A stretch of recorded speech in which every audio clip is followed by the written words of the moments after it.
ever felt that sharing too much with your family sometimes does more harm than good?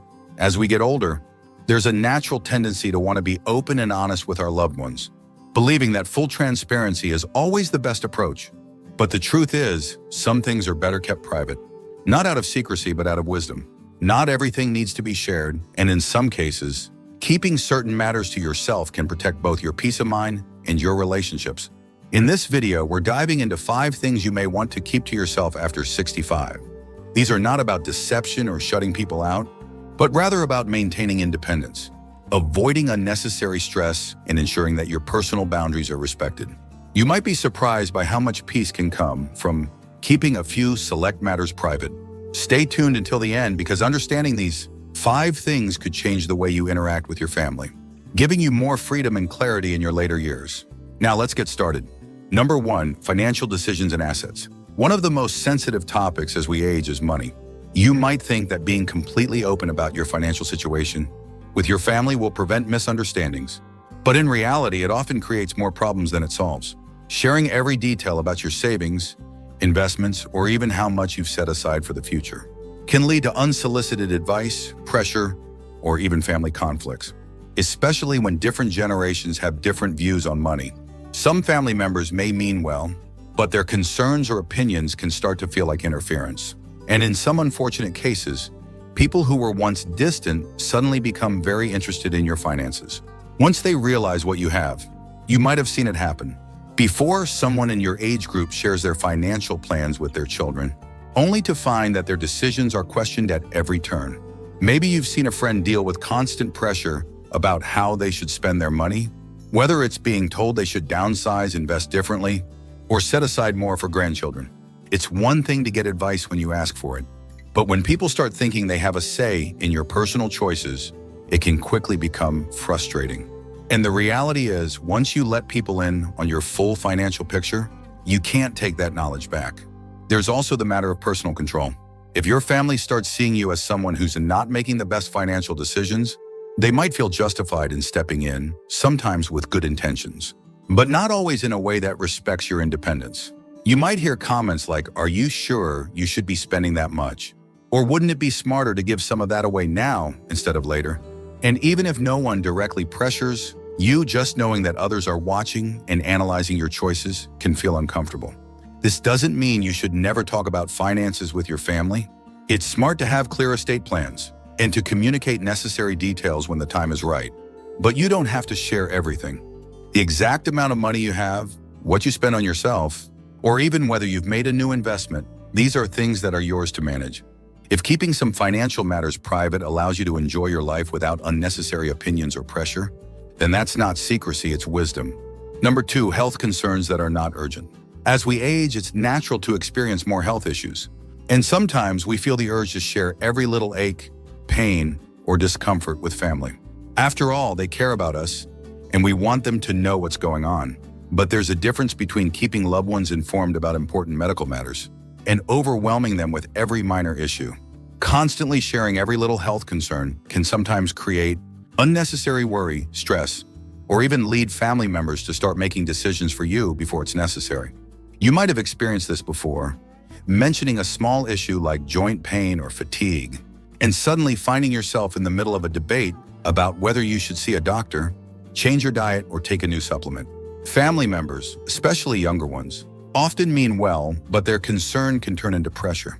Before you know it, they're researching treatments, scheduling appointments, or even making comments like, "You really need to take better care of yourself," as if you haven't been managing your own health for decades.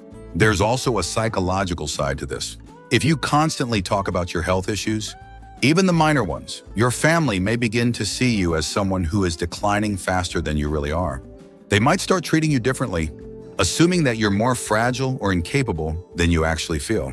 And once people see you in that light, it can be difficult to change their perception. Suddenly, they're hesitant to include you in certain activities, questioning your ability to travel or suggesting that maybe you need extra help, when all you did was mention that your knees were aching more than usual that day.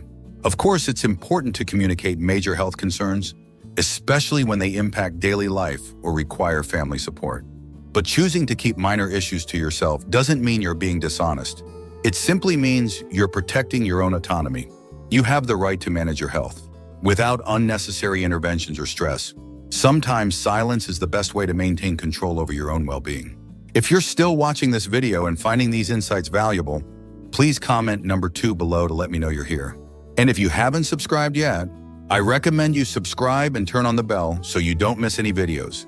Your support helps us continue creating good content to inform and inspire you. Now let's move forward. Number 3, your true thoughts on family conflicts. Family dynamics can be complicated, and as we get older, we often find ourselves in the middle of situations we never asked to be part of. Siblings arguing over an inheritance, adult children holding grudges, extended family members who don't get along. These things happen in almost every family.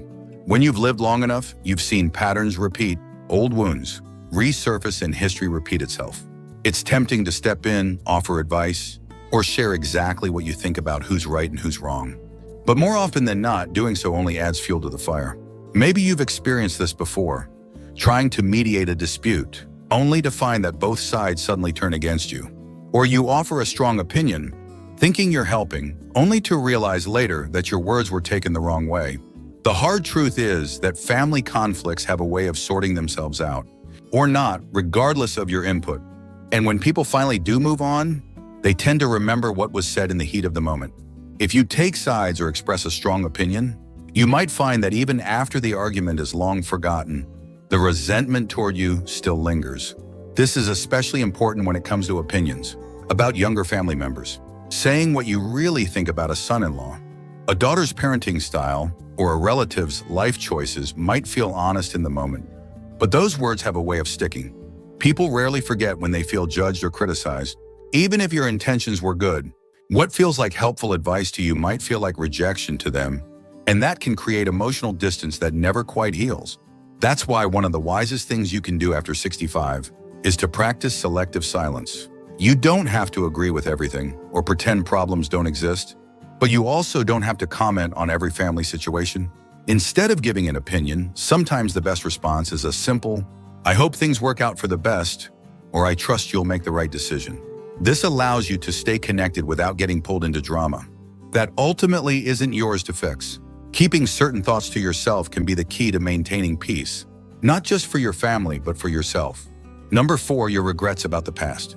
As the years go by, it's natural to reflect on the past, on choices made, opportunities missed, and paths not taken. Regret is something that everyone experiences in one way or another, but that doesn't mean it always needs to be shared, especially with family. You might feel the urge to talk about things you wish you had done differently, whether it's how you handled your career, how you raised your children, or decisions that shaped your life. But what you see as honesty or self-reflection can sometimes be misinterpreted by those closest to you. When parents or grandparents express regret about the past, children often take it personally. If you mention that you wish you had spent less time working and more time with family, your children might hear, "I wasn't a good enough parent." If you say you regret not moving to a different city or pursuing a different dream, they might take it as an indirect way of saying your life with them wasn't fulfilling. Even if that's not what you meant, those words can linger and create unnecessary guilt or resentment. The same goes for regrets about relationships. Talking about a past love, even in a harmless way, can make your spouse or family members feel like they were a second choice. Even reflecting on friendships that drifted apart or opportunities that slipped away can shift the way people see you. Instead of remembering the strong, resilient person they've always known, they might start seeing you as someone who is stuck in the past. That's why some regrets are best kept to yourself. It's okay to think about them, to process them, and even to learn from them. But dwelling on them in front of family doesn't change what's already happened. More often than not, it only places a burden on those who love you. The past can't be rewritten, but the way you carry it forward is entirely up to you. If you're still watching this video and finding these insights valuable, please comment number 4 below to let me know you're here. And if you haven't subscribed yet, I recommend you subscribe and turn on the bell so you don't miss any videos. Your support helps us continue creating good content to inform and inspire you. Now let's move forward. Number 5, the full extent of your financial situation. Money is one of the most complicated topics in any family. It can bring people together, but it can also create tension, misunderstandings, and even conflict. As you get older, you may feel the need to share more details about your financial situation with your family, whether it's how much you've saved, what you plan to leave behind, or even financial struggles you're facing. While there are some cases where it makes sense to discuss certain financial matters, being too open about money can sometimes do more harm than good. One of the biggest risks of revealing too much about your finances is that it can change how people treat you. If your family knows you have a comfortable amount saved, you may find that some relatives start looking at you differently, perhaps even expecting financial help or subtly hinting at what they hope to inherit. On the other hand, if you reveal that you're struggling, you might find that your loved ones start worrying about you too much or, in some cases, even questioning your financial decisions. Either way, money has a way of shifting relationships, and once that happens, it's hard to undo. There's also the issue of independence. As you get older, the more your family knows about your finances, the more they may feel entitled to give you financial advice, whether you ask for it or not. Some might even start making decisions on your behalf, thinking they're helping when, in reality, they're taking away your ability to manage your own affairs. You might suddenly find yourself being told where you should live, how you should spend, or what's best for you, all because you share details that, in hindsight, might have been better kept private. Of course, this doesn't mean you should keep everything secret. If you have a trusted person, such as a financial advisor or an executor for your estate, it's wise to have your plans documented properly. But outside of that, the best approach is often to share only what is absolutely necessary and nothing more. Keeping certain details to yourself allows you to maintain control over your own financial future, while avoiding unnecessary stress, tension, or unwanted advice.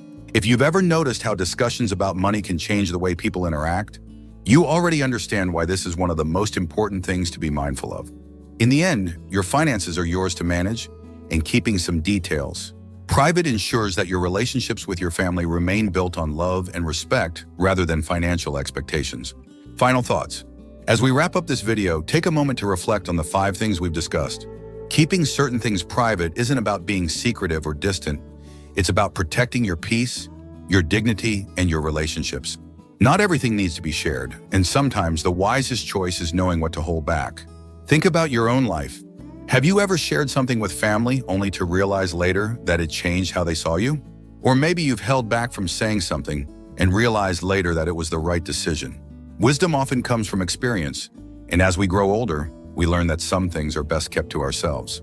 The beauty of aging is that you gain clarity on what truly matters: your peace of mind, your independence, and the quality of your relationships. Being selective with what you share allows you to maintain control over your own life while keeping your connections strong. It's not about shutting people out, but about preserving what makes those relationships meaningful. We'd love to hear from you. Leave a comment below and share one thing you learned today and how you plan to use it in your life. Your thoughts are important to us, so don't hesitate to share them. Reading your comments gives us great motivation and encouragement. If you enjoyed this video and found it helpful, please like, subscribe, and share. Your support helps us continue creating good content to inform and inspire you. Thanks for watching, and we look forward to seeing you in the next video.